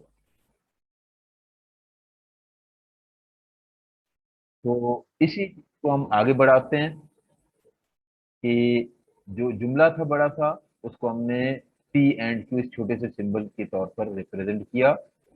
इसको ये बीच में जो एंड लिखा हुआ उसका भी सिंबल है, जो पी एंड क्यू लिख देते, या ये सिंबल के साथ आप इसको लिख देते, ठीक है। तो वेरिएबल की डेफिनेशन यहाँ से है कि क्योंकि प्रोपोजिशनल वेरिएबल है, तो variable that are used to represent proposition, propositions are called propositional variable. So hopefully it is clear to you all. तो अब इशू है तो आप लोग इंडिविजुअली सवाल पूछ सकते हैं। अगर क्लियर है तो जी आर या सी आर मुझे बता दें। Is it clear to you all? Yes sir, और सर स्नैपशॉट भी ले लिया मैंने। जी बेटा दोबारा बोलिएगा, मेरा स्पीकर बंद था। जी is it sir, yes clear? Sir. किसी को यस इशू सर। है तो बहुत आसान है, हम इस तरह से चल रहे हैं, तो कोशिश कीजिए कोई चीज़ मिस ना हो। आगे इंशाल्लाह आपको और ज़्यादा मज़ा आएगा, आप प्रॉपर वे में इंशाल्लाह पढ़ेंगे तो। ठीक है भी इंशाल्लाह सर। जी बोले।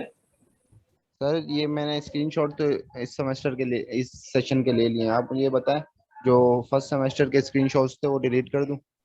फर्स्ट सेमेस्टर के आप कर लें, जो पिछले सेमेस्टर के ठीक। सब कीजिएगा वो फाइनलाइज कर दिया मैंने, लेकिन इसके ठीक अभी है आप सर। बिल्कुल भी नहीं कीजिएगा। Okay sir. सर रिजल्ट का क्या वो कब तक आएगा? लेक्चर ले रहे हैं। ठीक है जी, लेक्चर के आज के कोई आप बात करना है तो आप ग्रुप में मैसेज कीजिएगा, सीआर से पूछिएगा।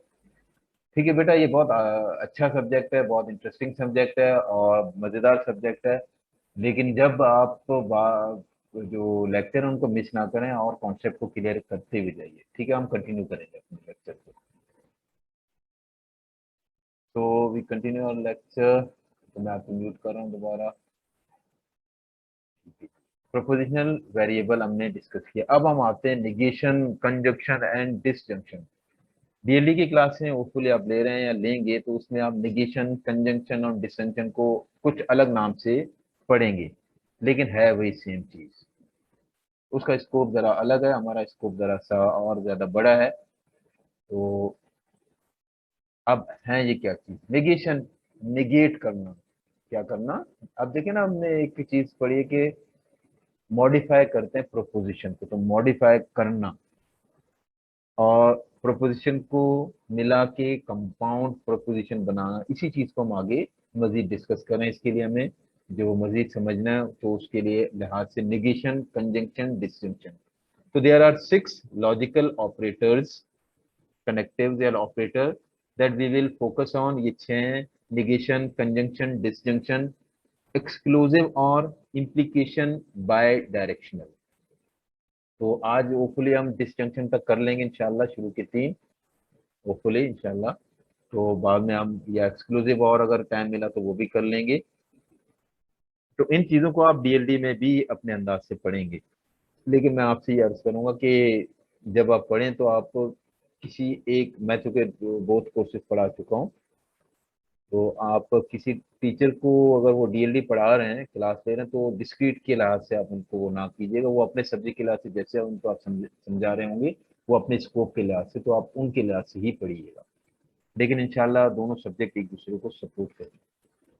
negation, conjunction, disjunction. Negation means not, conjunction means and, disjunction means और। जरा इसको समझिएगा, डीएलडी में निगेशन को आप नॉट से, कंजंक्शन को एंड से, डिसजंक्शन को और से पढ़ेंगे। और बहुत आसान है, मुश्किल नहीं, बहुत ही आसान है। देखिए पहले हम निगेशन की बात करते हैं। Let P be a proposition. अब देखिए हमने प्रोपोजिशन की नाम बात की, तो इसका मतलब है ये एक ऐसा सेंटेंस या जुमला है जिसका ट्रू या फॉल्स होने के मुतालिक आप क्लियरली कह सकते हैं किसी पर्टिकुलर सिचुएशन। अब हमने वो लंबे चौड़े जुमले से अपनी जान छुड़ा दी। पी का नाम पी है, P can be true, P can be false, यानी पी का जवाब या तो ट्रू हो सकता है या फॉल्स किसी भी पर्टिकुलर सिचुएशन में। अब पी को मैं निगेट करूंगा, तो अगर ये ट्रू है, ट्रू को निगेट करूंगा फॉल्स। अगर ये पी फॉल्स है तो फॉल्स को निगेट करूंगा ट्रू। ठीक है जी। तो let P be a proposition, तो इसको निगेशन के लिए हम कैसे जाहिर करते हैं, अलामत या सिंबॉलिकली। तो ये देखिएगा, ये एक 7 की तरह का एक सिंबल है, ये लगा देते हैं, आपको नजर आ रहा होगा। तो ये सिंबल लगा देते हैं, ये पी को जैसे हमने निगेट किया, this is the symbol for negation. अगर in some case P is true, इसका मतलब है नॉट पी या निगेट पी, या नॉट पी कह दें तो ज्यादा आसान है। तो P is true, not P is false. P is false, not P is true. ये हम प्रोग्रामिंग में भी किसी हद तक हमने इसको किया है। तो नॉट पी को हम इस तरह लिखते हैं, is called negation of P, which simply states that it is not the case that P. अगर इसको इंग्लिश वर्ड में हम कहेंगे तो उसका मतलब है it is not the case that P, यानी जो पी है ये वैसा नहीं। याद रखिएगा, प्रोपोजिशन की दो वैल्यू हो सकती है, ट्रू या फॉल्स। अगर पी की तरह नहीं है, इसका मतलब है पी ट्रू है तो नॉट पी फॉल्स हुआ। अगर पी फॉल्स है तो पी की तरह ना होने का मतलब है नॉट पी ट्रू है। तो ये जुमला आपको नीचे लिखा हुआ नजर आ रहा है, if P is true then not P is false, if P is false then not P is true. इसकी मिसाल आप देखें, let P be a proposition, एक प्रोपोजिशन है, एक जुमला है जिसको हमने P से डिनोट किया। एडम एंड एव live together for many years. अब ये बहरहाल ये जुमले में अगर नाम आप चेंज करें तो ज्यादा बेहतर है। ठीक है जी, तो ए and E lived together for many years, ये जुमला इसको हमने किसके बराबर किया, किसके बराबर किया, पी के। तो अब नॉट पी किसके बराबर होगा, तो नॉट पी में हम कहेंगे कि ए and E did not live together for many years, A and E did not live together for many years, तो उल्टा हो जाएगा ना। या इसको जैसे हमने कहा कि जुमले के आगे आप it is not the case ये लगा दे, it is not the case that A and E live live together for many years. ठीक है जी, तो जुमला पी में जो आपने कहा है नॉट पी में आप उसको बिल्कुल पलट देंगे। अच्छा, इसको अगले अंदाज में यहाँ पे लिखा हुआ आपको नजर आ रहा है कि Adam and ewe haven't live together for many year. लिखने का, पढ़ने का, समझने का अपना अंदाज है। बस आप यूं समझें कि अगर पी में आप जो कह रहे हैं तो नॉट पी में आप बिल्कुल उसके उलट कहिएगा। अब हम आते हैं एक और चीज पे जिसे हम नाम देते हैं ट्रुथ टेबल। ट्रुथ टेबल को हम इस्तेमाल करते रहेंगे, याद रखिएगा। ट्रुथ टेबल को आपने इससे पहले भी मैं थोड़ी देर के लिए रुकूंगा, आजान हो रही है। ट्रुथ टेबल से आपका वास्ता पड़ेगा। ट्रुथ टेबल कैसे बनाते हैं याद रखिएगा। ट्रुथ टेबल को जैसे आपको लेफ्ट साइड में ये नजर आ रहा है इस तरह आप लिखेंगे। इसमें दो वेरिएबल है, एक पी और एक नॉट पी। तो ऊपर आप वेरिएबल लिखेंगे, पी आपने लिखा, नॉट पी लिखा, पी आपने लिखा, नॉट पी। बाइनरी काउंटिंग आप पहले पढ़ चुके हैं, ये बिल्कुल बाइनरी काउंटिंग की तरह आप इसको ले सकते हैं। अब देखिए पी की दो पॉसिबल वैल्यू है, या ट्रू या फॉल्स, या ट्रू या फॉल्स। इस तरह नॉट पी की भी दो पॉसिबल वैल्यू, पी ट्रू है, नॉट पी फॉल्स है, पी फॉल्स है, नॉट पी ट्रू है। इसके अलावा भी इसके इम्कान आते हैं। आप कहेंगे कि भाई पी ट्रू है, सॉरी पी की दो वैल्यू है तो नॉट पी की भी दो वैल्यूज है, वो काउंटिंग के लिहाज से इसको ना देखिएगा। पी ट्रू है तो नॉट पी क्या है, फॉल्स। पी फॉल्स है तो नॉट पी क्या है, ट्रू। तो इस सिचुएशन में हमारे पास दो ही वैल्यूज पॉसिबल है, इस सिचुएशन में दो ही वैल्यूज पॉसिबल है। तो पी की दो वैल्यू है, ट्रू या फॉल्स, उसके करस्पॉन्डिंग नॉट पी की भी दो वैल्यूज हैं। ठीक है जी, तो ये ट्रुथ टेबल के फॉर्म में हम इसको ऐसे शो कर सकते हैं कि इम्कानात अगर ट्रू या फॉल्स के लिहाज से, ट्रुथ टेबल के लिहाज से आप देखना चाहें, दिखाना चाहें तो आप ऐसे ही लिख सकते हैं। कंजंक्शन, कंजंक्शन किसे कहते हैं, एंड को। कंजंक्शन एंड, अब याद रखिएगा नॉट में आप सिर्फ एक सेंटेंस या एक प्रोपोजिशन लेके उसको उलट देते, ठीक है जी। लेकिन एंड में या कंजंक्शन में आप मिनिमम टू, मिनिमम इससे ज्यादा भी हो सकता है, मिनिमम टू आपको वेरिएबल चाहिए, आपको मिनिमम टू सेंटेंस चाहिए, या मिनिमम टू प्रोपोजिशन चाहिए, दो या दो से ज्यादा, दो या दो से ज्यादा। ठीक है जी, तो late P and Q be two proposition, conjunction of P and Q is denoted by, conjunction को हम इस तरह डिनोट करते हैं, जो आपको राइट साइड पे देखिएगा नजर आ रहा होगा, ये P Q इसके दरमियान ये सिंबल, ये कंजंक्शन या एंड का सिंबल, ये करते हैं। अब ये वो लॉजिक है जो दो प्रोपोजिशन को इस तरह कनेक्ट करते हैं कि कंबाइंड जो या कंपाउंड प्रोपोजिशन है उसका नतीजा उस वक्त ट्रू होगा जब ये इंडिविजुअल प्रोपोजिशन ट्रू हो। ठीक है जी, ये हम प्रोग्रामिंग में आप कर चुके हैं। When both P and Q are true, then only the compound proposition is true, otherwise false। अगर इसमें से एक भी false है तो combined नतीजा क्या होगा, false। दोनों false हैं तब भी false। अब इसकी मिसाल देखते हैं। मिसाल में हम दो प्रोपोजिशन ले रहे हैं, ठीक है जी, दो से ज्यादा भी ले सकते हैं, लेकिन फिलहाल सिंपल के लिहाज से दो ले रहे हैं। एग्जाम्पल में देखिएगा दो जुमले आपको नजर आ रहे हैं। 12 इज डिविजिबल बाय 3, ये एक प्रोपोजिशन है। 12 इज डिविजिबल बाय 3 ऐसा है, ये ट्रू या फॉल्स कह सकते हैं। 12 को 3 से डिवाइड कर सकते हैं जी, यस ट्रू कर सकते हैं।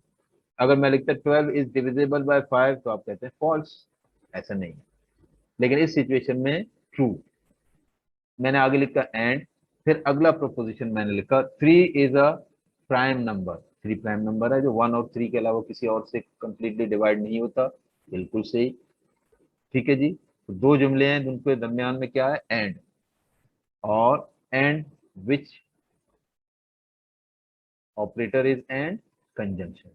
ठीक है जी। तो ये कंजंक्शन या एंड हम कर रहे हैं।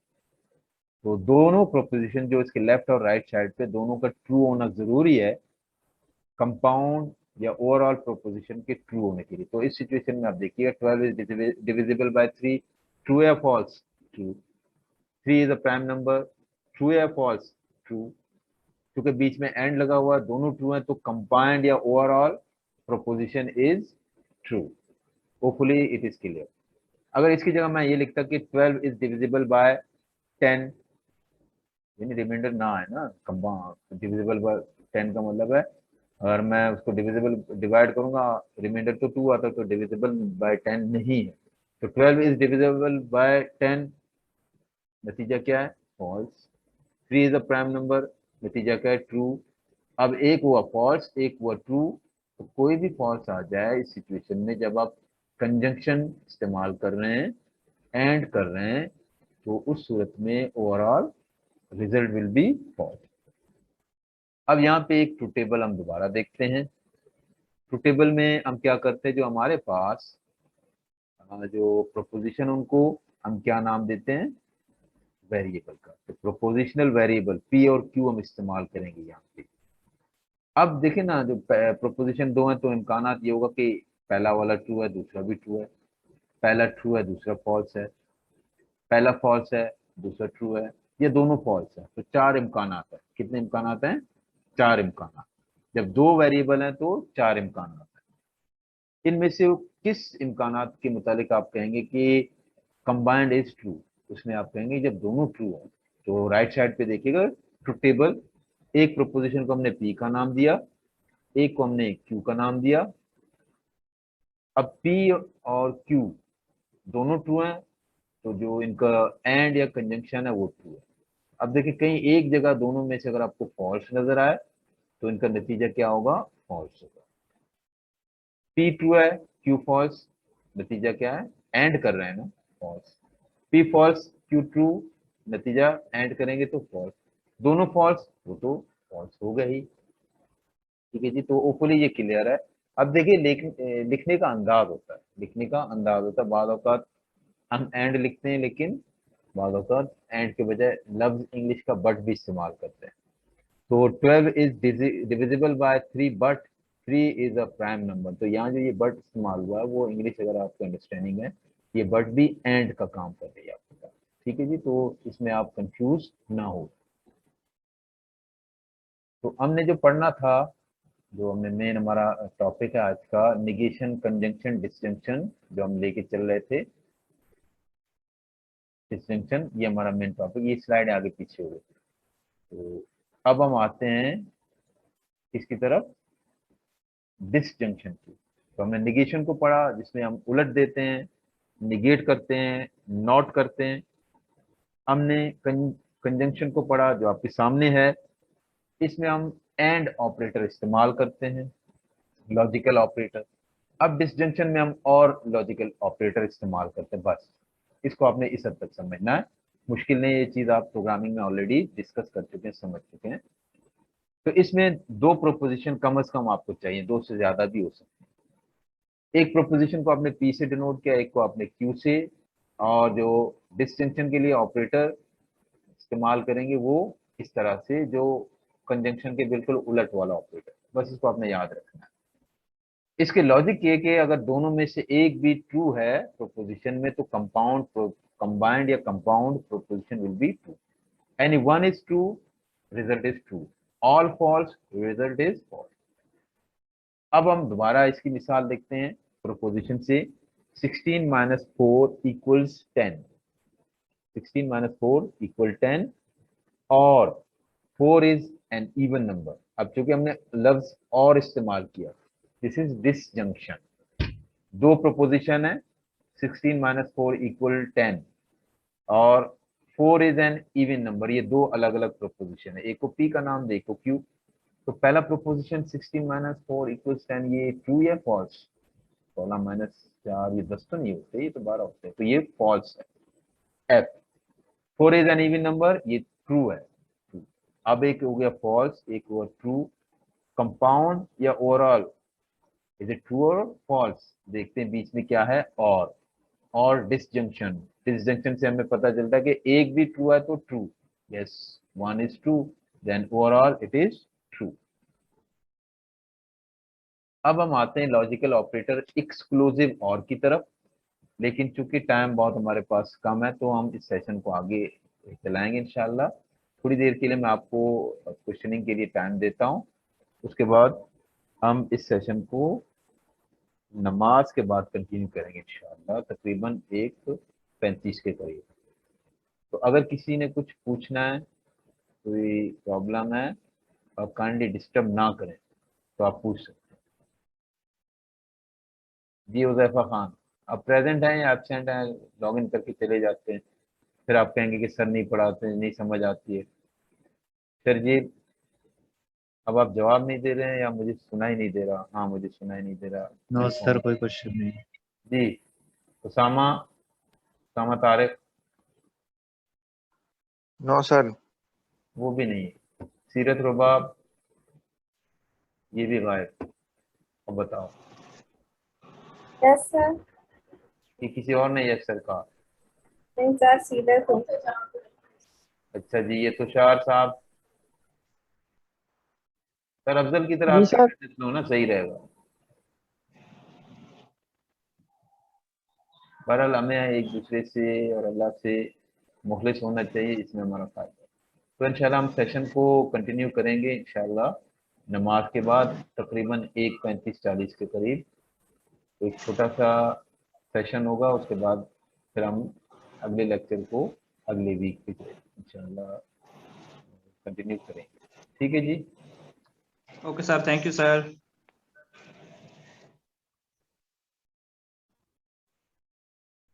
बिस्मिल्लाहिर्रहमानिर्रहीम, हम अपने सेशन को कंटिन्यू करते हैं और जहाँ तक हमने पिछले सेशन से हमने पढ़ा उससे हम आगे बढ़ जाते हैं। तो डिस्टिंक्शन को हमने पढ़ लिया था। अब लॉजिकल ऑपरेटर हमारे पास एक्सक्लूसिव और, या एक्स और भी कहते हैं इसको, एक्सक्लूसिव और भी कहते हैं, एक्स और भी कहते हैं, दोनों नाम है इसके। अच्छा, एक्सक्लूसिव है तो एक और चीज है इंक्लूसिव और। नॉर्मली इसको हम सिर्फ और कहते हैं, जो इंक्लूसिव और है उसको हम और कहते हैं, डीएलडी में भी आप पढ़ेंगे। और उसके अलावा एक्सक्लूसिव और, तो ये दो और हैं, इंक्लूसिव और एक्सक्लूसिव और। इंक्लूसिव और को हम सिंपल और भी कहते हैं, जो हमने इससे पहले पढ़ा था इसको आप देखिएगा कि जो हमने पढ़ा था डिसजंक्शन को, ये इंक्लूसिव और भी कहलाता है। अच्छा जी, अब एक्सक्लूसिव और को समझने से पहले थोड़ा सा हम रिपीट करते हैं, कुछ एक सिचुएशन को समझते हैं, इसके बाद फिर हम एक्सक्लूसिव और की तरफ आते हैं। Consider the following statement, in order to get a job in this multinational company, experience with C++ और Java is mandatory।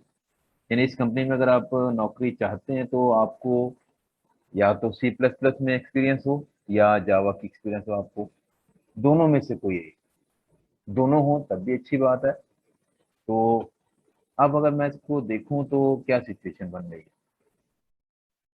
अगर आपके पास C++ की एक्सपीरियंस है या जावा एक्सपीरियंस है या दोनों का एक्सपीरियंस है, अगर एक्सपीरियंस इन जावा तो आप एलिजिबल हैं, आप अप्लाई कर सकते हैं। अगर C++ की एक्सपीरियंस है तब भी आप अप्लाई कर सकते हैं, यानी आपको नौकरी मिल सकती है। या दोनों का एक्सपीरियंस है तब भी आपको नौकरी मिल सकती है। लेकिन अगर दोनों का एक्सपीरियंस नहीं है तो you are not eligible to apply for the job. ठीक है जी, यानी एक ट्रू है। अगर मैं देखें ना, हमारे पास दो चीजें हैं, एक्सपीरियंस विद C++ और एक्सपीरियंस विद जावा। अब वो इंग्लिश क्लास से इंग्लिश एक्सपीरियंस हमने दूसरी दफा नहीं लिखा, लेकिन वही मतलब तो ये है कि एक्सपीरियंस इन जावा। ठीक है जी। तो experience with C++ is mandatory और experience in Java is mandatory in order to get a job in this multinational company. तो इस मल्टीनेशनल कंपनी में अगर आप जॉब चाहते हैं तो या तो आपको एक्सपीरियंस C++ में हो या जावा में या दोनों में, लेकिन वो दोनों में ना हो तो आप यहाँ पे जॉब के लिए एलिजिबल नहीं। तो ये वाली जो सिचुएशन है ये इंक्लूसिव और की सिचुएशन है। ये किस किस्म की सिचुएशन है? इंक्लूसिव और के। आपके पास जो प्रोपोजिशन है उनमें से जितनी प्रोपोजिशन है यहाँ पे दो हैं, उनमें से अगर एक भी ट्रू है तो कंबाइंड जो प्रोपोजिशन है वो ट्रू है। इसको हम इंक्लूसिव और कहते हैं या डिसजंक्शन, जो कि हमने पढ़ा। अगर मैं एक्सपीरियंस विद C++ को प्रोपोजिशन को P से डिनोट करूं और एक्सपीरियंस विद जावा को Q से। अब देखिए एक्सपीरियंस विद जावा लिखा हुआ तो नहीं, लेकिन इंग्लिश क्लास से हमें पता है कि experience with Java, experience with वो कॉमन है C++ और जावा दोनों। Any how experience with Java को हमने Q से डिनोट किया। तो ये जो सिचुएशन है इसको हम इस तरह डिनोट करेंगे, P या तो P ट्रू हो और Q, सिर्फ P लिखने का मतलब है P ट्रू, और Q, Q का मतलब है Q ट्रू, और बोथ, यानी या तो P ट्रू हो या Q ट्रू हो या दोनों ट्रू हो, तो जो कंबाइंड प्रोपोजिशन है दैट विल बी ट्रू।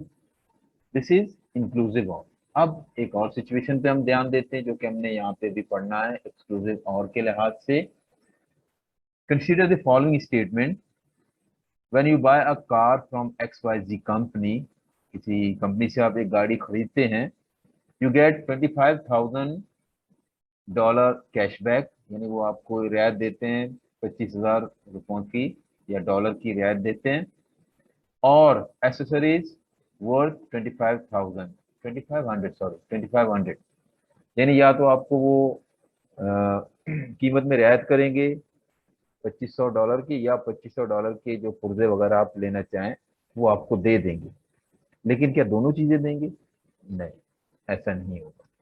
ठीक है, जो इस सिचुएशन में बिल्कुल क्लियर है कि या तो आपको एक चीज मिलेगी यानी यू विल गेट कैशबैक, या तो ये ट्रू हो, या you will have accessories worth of 2500, या ये ट्रू हो। लेकिन ऐसे नहीं कि आपको पैसों में भी रियायत करेंगे और आपको 2500 जो है वो देंगे डॉलर, या जो पुर्जे वगैरह देंगे। तो दोनों सूरतें नहीं होंगी, इनमें से कोई एक सूरत अगर ट्रू है और दूसरी फॉल्स है तो कंबाइंड इज ट्रू, अदरवाइज अगर दोनों ट्रू आप कहेंगे तो वो ट्रू नहीं बल्कि फॉल्स है। ठीक है जी, तो अगर गौर कीजिएगा इस सिचुएशन में और पहले वाली सिचुएशन में फर्क है। पहले वाली सिचुएशन में C++ का एक्सपीरियंस हो या जावा का एक्सपीरियंस हो या दोनों का, ये तीन सिचुएशन है, इसमें आपका जो कंबाइंड जो रिजल्ट है वो ट्रू है। लेकिन यहाँ ऐसा नहीं है, यहाँ कैशबैक ट्रू है तो एक्सेसरीज फॉल्स है, कैशबैक फॉल्स है तो एक्सेसरीज ट्रू है, यानी दोनों में से एक ट्रू है और एक फॉल्स है तो आपको पैसे मिलेंगे। दोनों ट्रू होंगे तो आपको नहीं मिलेंगे, ऐसी सिचुएशन का मतलब फॉल्स। अगर दोनों ना मिले हो तो वो भी फॉल्स है। तो any one is true. Input variable, अगर आप प्रोपोजिशनल जो वेरिएबल है उनमें से दो हैं, दोनों में से एक ट्रू है एक फॉल्स है, तो कंबाइंड जो स्टेटमेंट या प्रोपोजिशन है वो ट्रू है। दिस इज एक्सक्लूसिव और either of the either one of the two input is true, बस। ठीक है जी। तो जरा इस पे देखिएगा, अगर सिर्फ और सिर्फ कैशबैक आप लेना चाहें, ठीक है, ये सिचुएशन जो ऑफर के लिहाज से ट्रू है। सिर्फ और सिर्फ आप एक्सेसरीज लेना चाहें तब भी ये जो ऑफर है उसके लिहाज से ट्रू है। लेकिन आप दोनों चीजें लें तो ये ट्रू नहीं। ठीक है जी, तो होपफुली ये क्लियर है। मैं चाहूंगा कि थोड़ा सा इसी एग्जांपल के लिहाज से जो स्टूडेंट है कोई इश्यू है तो वो मुझसे जरा डिस्कस कर लें। तो बेटा ये एग्जांपल जो मैं आपको समझाना चाह रहा हूँ, ये चाह रहा था ये क्लियर है या नहीं, कि इस एग्जांपल में ये कहा जा रहा है कि या तो आपको ये पैसे की राहत से रियायत मिलेगी या आपको पुर्जे मिलेंगे, लेकिन दोनों नहीं, आइदर दिस और दिस। ठीक है जी। take cashback or take accessories of worth 2500, but not both.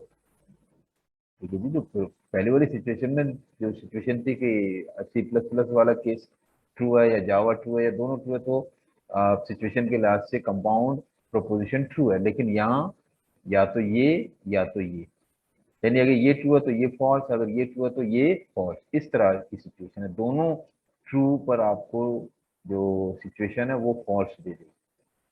तो बेटा ये क्लियर है, मुझे जरा रिप्लाई दीजिएगा। जी नौमान, मुनव्वर, कासिम, ये लॉगिन करके चले जाते हो, ये तो ना करो, अपना नुकसान करोगे आप लोग। मुनीब, तो जो मैंने पेपर आपके चेक किए उसमें क्लियरली मैंने इस चीज को नोट किया कि स्टूडेंट ग्रुप में बैठ के उन्होंने पेपर को सॉल्व किया। कई स्टूडेंट को क्लियरली मैंने, अगर कोई चाहे कि सबूत दूं तो मेरे पास सबूत भी है, तो डेटा मेरे पास है, उससे क्लियरली पता चल जाता है कि आप लोगों में से अक्सर, सब तो नहीं लेकिन अक्सर ने ग्रुप में बैठ के काम किया। अब मैं इंशाल्लाह अगली दफ़ा, इस दफ़ा मैंने एक ग्रुप में क्लास मार्कर से काम चलाया था, उससे बहुत फ़ायदा हुआ। रैंडमली क्वेश्चन आते हैं, ऑप्शन भी चेंज हो जाते हैं, तो इसी सेटअप को चलाएंगे इंशाल्लाह, ताकि आप लोग मेहनत करेंगे, पढ़ेंगे, आपको अपना ही फ़ायदा, ठीक है। तो अपना ही फ़ायदा होगा, अगर आपको ये होगा कि हम चीट करके पास करेंगे, अपना ही नुकसान करेंगे। एनीहाउ मैं इसको कंप्लीट करता हूँ, थोड़ा सा बस इसमें आपको, अच्छा मैंने आपको अलाउ नहीं किया बोलना, सॉरी बेटा, अब मैं आपको बोलना अलाउ कर रहा हूँ, अगर कोई बोलना चाहे तो बोल सकते हैं।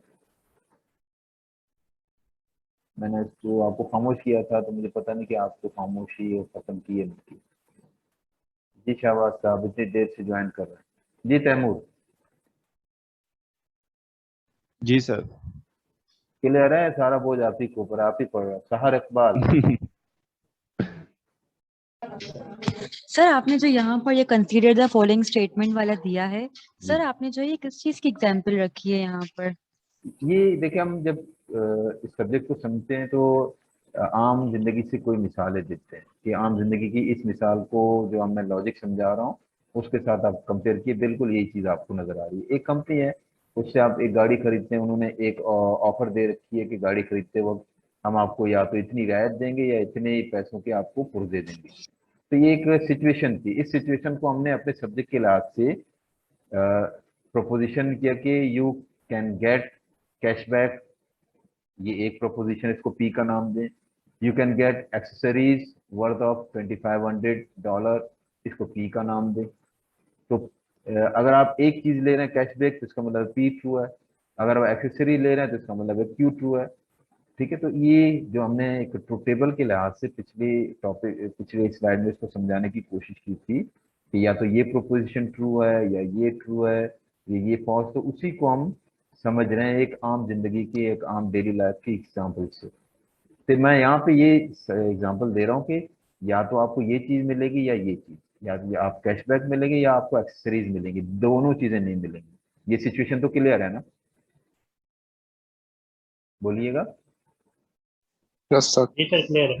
जी सर, अब ये क्लियर है ये लॉजिक बात। कहलाती है एक्सक्लूसिव और की लॉजिक, कि आपके पास दो इनपुट हैं, दोनों में से एक ट्रू और एक फॉल्स है, तो ओवरऑल सिचुएशन ट्रू है। दोनों फॉल्स पे भी फॉल्स है, दोनों ट्रू पे भी फॉल्स है। तो ये जो लॉजिक है इसको हम एक्सक्लूसिव और, इसमें एक कंडीशन को आप एक्सक्लूड करते हैं, एक ट्रू है तो दूसरे को आपने एक्सक्लूड किया ना आपने। कैशबैक लिया तो एक्सेसरी को एक्सक्लूड किया, एक्सेसरीज ले लिए, पुर्जे ले लिए तो कैशबैक को आपने एक्सक्लूड किया।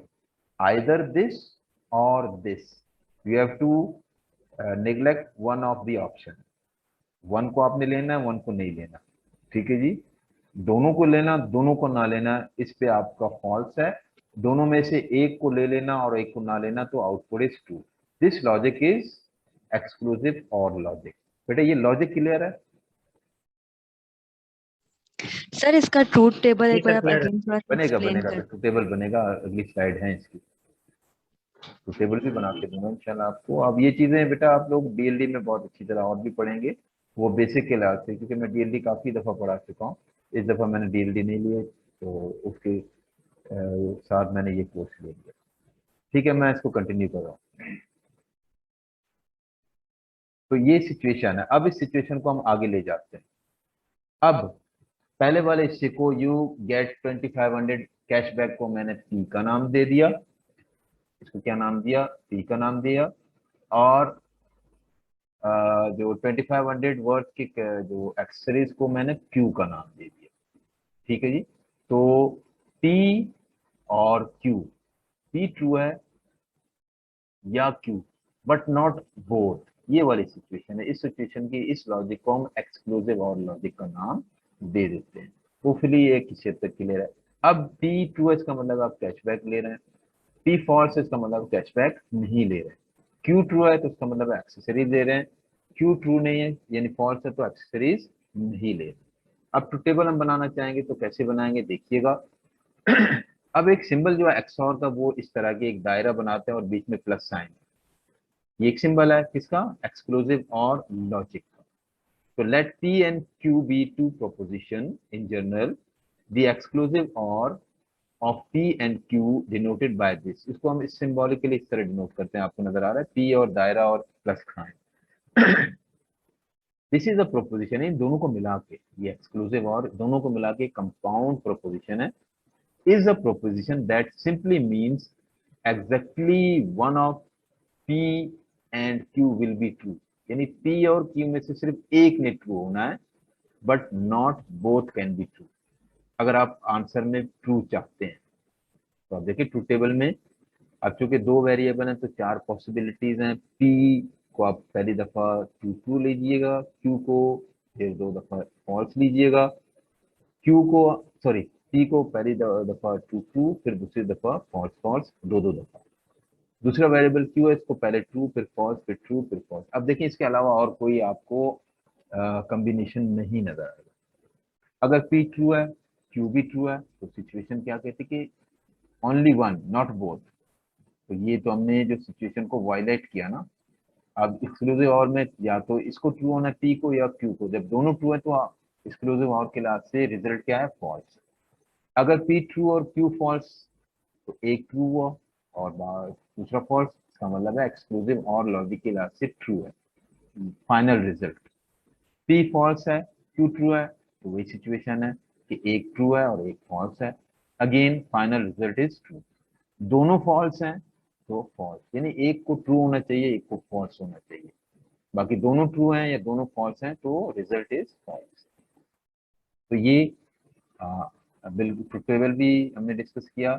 अब आपको छोटा सा एक होमवर्क देता हूँ कि जो सिचुएशन है ये एक्सक्लूसिव और की है या इंक्लूसिव और की है। इंक्लूसिव और वही है आप जो डिस्जंक्शन का नाम देते हैं या सिंपल और का।